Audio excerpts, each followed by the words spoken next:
At dahil nga nasa ASAP Studio na itong si Belle, ay may litrato ngang pinost itong si Miss Darla na umani nga agad ng samot-saring komento.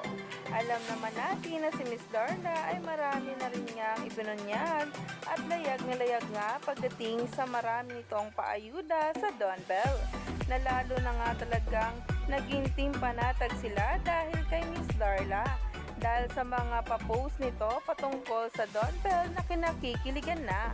Kaya naman, sabay-sabay nating tingnan at alamin ang nasabing post ngayon ni Miss Darla sa kanyang Instagram account na nagtitrending na. Narito nga mismo ang litrato kasama si Miss Regine Velasquez Alcacid at Ogie Alcacid, kasama si Belle Mariano at Miss Darla Soler.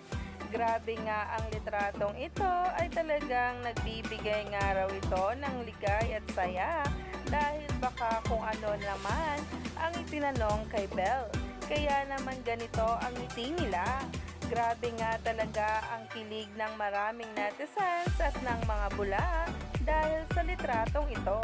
At ayon pa nga sa caption ng Mommies of Don Belle Official, "Good morning! Lakas makaganda ng umaga when you're surrounded with beautiful people. Hashtag ASAP Headliners live today. Hello from Belle, Robbie, and Ogre." At talaga nga namang umani ito ng samot-saring komento dahil naging caption ni Miss Darla Soler.